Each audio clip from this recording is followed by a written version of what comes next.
नमस्कार शेतकरी मित्रांनो. मराठवाडा संतांची भूमी, कष्टाळू हातांची भूमी. पण आज इथला शेतकरी एका मोठ्या संकटात आहे. ते म्हणजे अनिश्चित हवामान. कधी दुष्काळ, कधी ढगफुटी. पण मित्रांनो, बसून रडून चालणार नाही. आपल्याला लढायचं आहे. आजच्या खास व्हिडिओमध्ये आपण पाहणार आहोत मराठवाड्याच्या मातीनुसार योग्य कृषी नियोजन महत्त्वाचे आहे. व्हिडिओ शेवटपर्यंत बघा. मी तुम्हाला असा उपाय सांगेन जो 100% नफा वाढवेल. आरपी म्हारोळकर चॅनलवर आपलं स्वागत आहे. शेतीविषयी उपयुक्त माहितीसाठी चॅनलला आत्ताच सबस्क्राईब करा. मराठवाड्याचं हवामान आता पूर्वीसारखं राहिलं नाही. उन्हाळ्यात 45 अंशांच्या पुढे जाणारं तापमान जमिनीतील ओलावा शोधून घेतंय.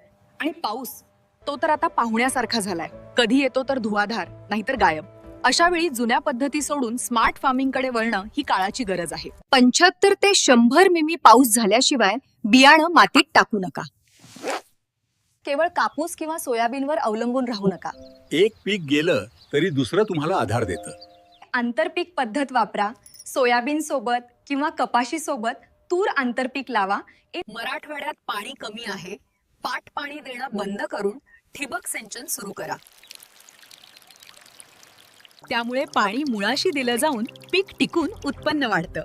यासाठी शासन अनुदान घ्या. शक्य असल्यास शेतात शेततळे करा, जे पावसाच्या खंडकालात तुमच्या पिकासाठी लाईफ फाईन ठरेल. रासायनिक खतांचा अतिवापराने जमीन कडक होते. जमिनीचा सेंद्रिय कर्ब वाढवण्यासाठी शेणखत वापर करा. जमीन सुपीक असेल तरच ती कमी पाण्यात तग धरू शकेल. तर शेतकरी दादांनो, आता मोबाईल फक्त गप्पांसाठी नाही तर शेतीसाठी वापरा. पाऊस कधी येणार, वादळ आहे का, हे आधीच कळलं तर तुमची शेतीची सगळी कामे नियोजनबद्ध होईल आणि पैसा वाचेल. यासाठी सरकारी ऍप डाउनलोड करा. तर मित्रांनो, हवामान आपल्या हातात नाही, पण नियोजन नक्कीच आहे. आणि मास्टर टीप, कधीही संपूर्ण शेतात एकच पीक घेऊ नका. शेतीला जोडधंदा म्हणून फळबाग किंवा पशुपालनाची जोड द्या.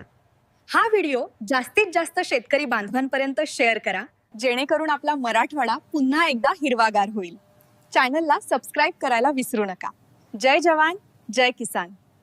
या पुढील व्हिडिओमध्ये आपण विदर्भाचे हवामान, पाऊस आणि शेतीविषयी माहिती जाणून घेणार आहोत.